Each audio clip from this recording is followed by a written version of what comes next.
fact that media messages today shape our lives. We certainly live in a media-saturated, globalized world, or as someone has put it, in a glocal world. This affects individuals. The time spent consuming media messages are increasing. It also affects the way we think about life. Ted Tourneau, an ELF speaker, gives us this important insight. Popular culture gives us scripts or templates that model the way life is or should be. And that's really worth reflecting on that. Have we reflected on the way the media, or as it is called here, expressed here, popular culture, gives us scripts, gives us manuscripts that actually tells us a lot about what it means to be a human, what it means to live a life, what it means to not believe in God, for example. Or sometimes it's a fact that the only Christians we see are caricatures, stereotypes, crazy pastors, whatever it is. It's not the real, down-to-earth human people.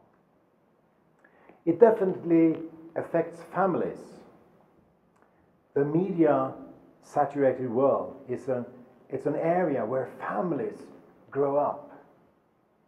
And families have to navigate in this media-scape. Someone called it not just a landscape, but a media-scape. It's it's a terrain where we move. It's becoming more and more pervasive. Media also affects societies at large. If the general news media, for example, really pushes an issue, put it on the agenda, then it really affects public debate, it affects politicians, it affects decision-making in society. So media reflects and influences society at so many levels. And let's reflect on this quote. Hollywood is not just a place, it is a world in itself. Hollywood has done something remarkable. It has created a great and very successful religion.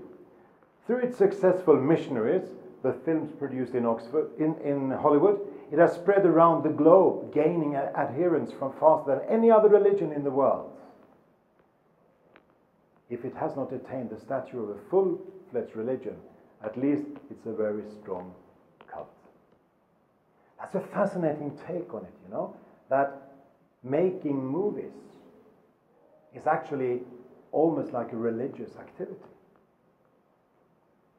And a number of sociologists point out that previously people went to church to have a religious experience. Many people today go to cinema to have a religious experience. That's fascinating, and one may ask why that is the case. Well, one dimension of that is the whole emotional experience. And it's a massive, widescreen experience.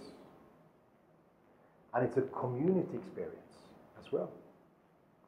So it's worth exploring the question, what does it mean that the focus of religion, at least functional religion, seems to have moved from the church to other places? So in view of this, there is a need for media awareness. That means to engage in media, to engage in media critique and in media literacy. And this is how this is expressed in the Cape Town Commitment that came out of the Cape Town Congress in 2010. We identify the following major needs, and the first need is the media awareness. And here is how it is expressed. To help people develop a more critical awareness of the media messages they receive and of the worldview behind them. The media can be neutral and sometimes gospel-friendly, but media are also used for pornography, violence and greed. We encourage pastors and churches to face these issues openly and to provide teaching and guidance for believers in resisting such pressures and temptations. So, how do we then engage and encounter media messages? Well, one way of looking at this is actually to walk through a 5-step process. And this may in some way be very, seem complicated in the first place, but when you think about it, and hopefully when I've given it to you, you will see that it's not complicated at all. It's rather taking some of the dimensions that we already use and apply, and to think about it, reflect on it. The first question is the aesthetic dimension. We need to understand and appreciate the craft, the technology, the tools that are used, the narrative structures, the dramaturgical structures, whether that is news or it is fictional productions. I remember the first time this really, came back to me or came home to me was when my wife did a master's thesis on analyzing an American teen-age soap opera, Dawson's Creek. Some of you may remember that. It was a quality teenage soap. It's still being broadcast. And, I actually had the opportunity of watching a number of episodes. I almost felt I was less important than the episodes at some point. So when we engaged in that together, I started to realize how well crafted it was, how much energy, time that was actually put into each and every episode. And I'm afraid we as Christians, we don't appreciate that. We don't appreciate the craftsmanship. We don't appreciate the art. So the aesthetic dimension is so important. Secondly, the emotional dimension. We really need to appreciate the emotional dimension of media messages. I don't know if you ever have gone or have been to the cinema, and afterwards someone asks you, "How was the film?" And your immediate reaction is either good or bad. Depending on the feelings, on the emotions. Maybe you feel sad, angry, happy, because that is often how movies at least relate to us. I have to quote at least one Swedish person to you today, being Swedish originally. So the Swedish famous movie director Ingmar Bergman, many of you may have heard of him, he said that the visual story communicates directly to our feelings, emotions, and it bypasses the intellect on its way. That's a very fascinating insight. It means that the way, when we communicate through visual images, that is primarily communicating to our emotions. And it's first when we start talking about it that we start reflecting on it, and it sort of moves from the emotional to the rational. So we should never underestimate the emotional, our initial reactions.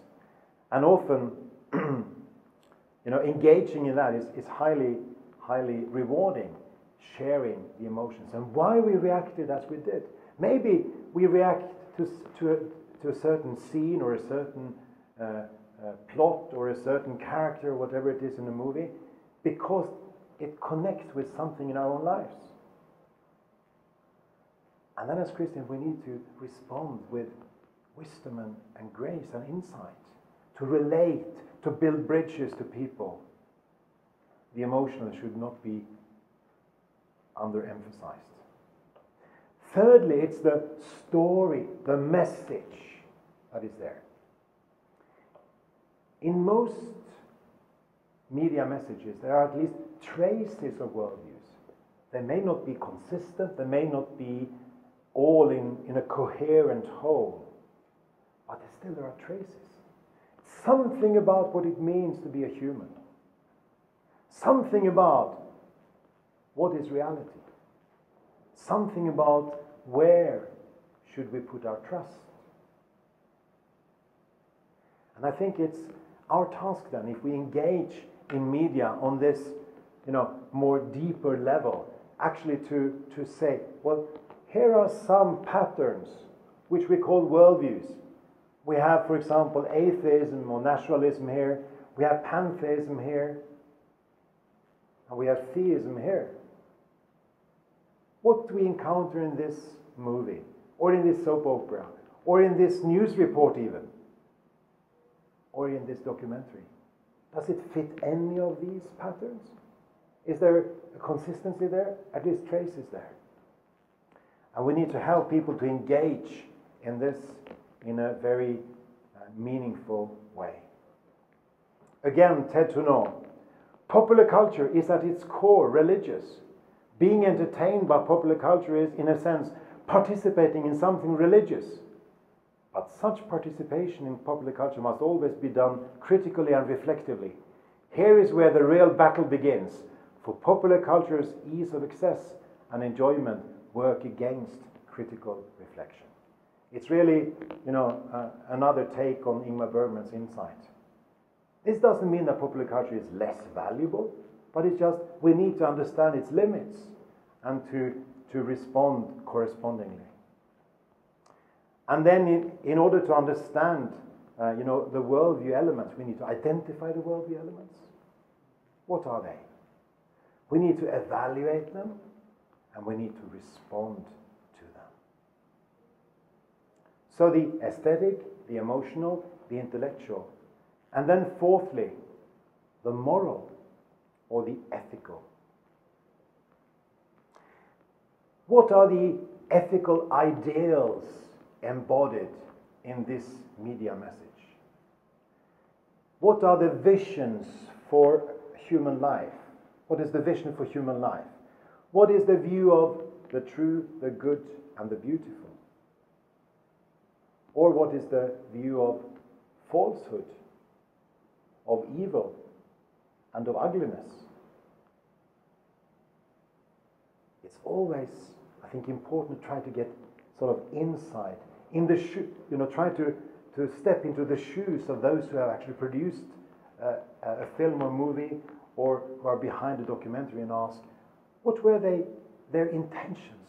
What did they want to achieve with this? Sometimes it's only for money, but very, very often it's much more than that. Actually, someone wants to get a message across. And we may disagree with it deeply, but if it's done in order to share something, of a worldview dimension, we need to be appropriately engaging with that. And then we move to the fifth dimension, the spiritual, or the theological, or the normative, if you want to put it that way. We have sort of engaged with the aesthetic, asking about how it was made and why it was made in the way it was made. Engaged with our own emotional response and other people's emotional response.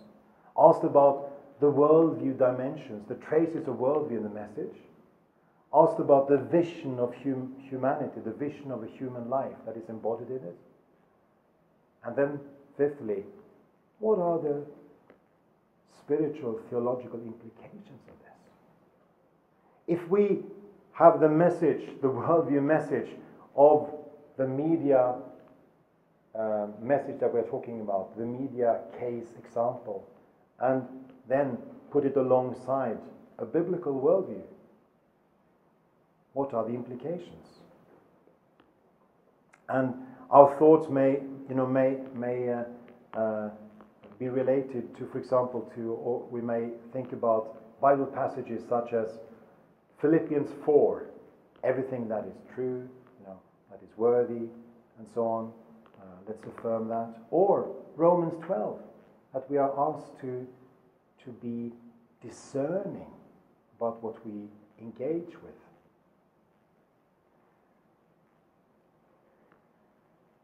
So then, in view of that, what does this mean then in practice? Well, it means, I think, that we need to create arenas where we can actually practice whole life discipleship, where we can help younger and older Christians and others who are interested to engage in this. And this is actually an area where we have quite a lot of experience from back home in Norway. And this is really rewarding. To take, for example, a movie, have a movie night, for example, and to start exploring together, if it's in a youth context in a church, or if it's in a family context, or even among friends, to ask, what does this mean in terms of the Christian view of reality? No single piece is hermetically sealed off. Christ is the Lord of all. As individuals, when we are consuming, when we are engaging with media messages, how can we integrate discipleship in that context? How can we practice discipleship? In the family context, how can Christian parents grow children that are aware and critical in the positive sense of the word? How can churches do that? In terms of families, look at this from the Barna Group, which is a research institution in US. Most parents and teens have not heard any kind of teaching in a church, in a religious setting or public forum like a school, about how families can best use media, entertainment, or technology. In other words, most families are not getting any coaching or any assistance when it comes to integrating technology into their family life. And this seems to be a fact. It seems to be a fact globally. Media awareness and media critique, a forgotten dimension of mission. So we need to encourage churches. We need to equip churches to engage media, not just at a superficial level, but then in a level, appreciative of the quality that is there, appreciative of the artistic, the technological achievements, engaging at the worldview level, at the spiritual and moral, theological levels. In terms of mission, I don't know how many examples I've heard. People have been in touch with me through the Lausanne global context that I'm part of, sharing. No one is doing anything about this.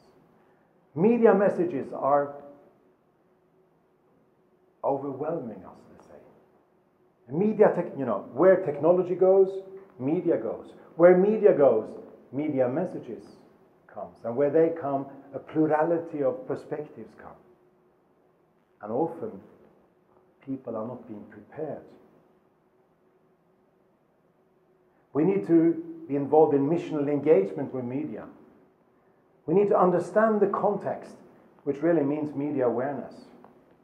We need to know the language that is media literacy, the language of the media. And we need to engage with the stories that we encounter in terms of media critique. This is, I would claim, a forgotten dimension of mission. And it's time that we wake up to the urgent need to produce resources to equip Christians, to equip pastors, youth workers, missionaries, whatever role we have. We all have a role to play. To equip for engaging with media in all its variety. It's a wonderful world, but it's also a dangerous world. It's a world full of beauty and of ugliness.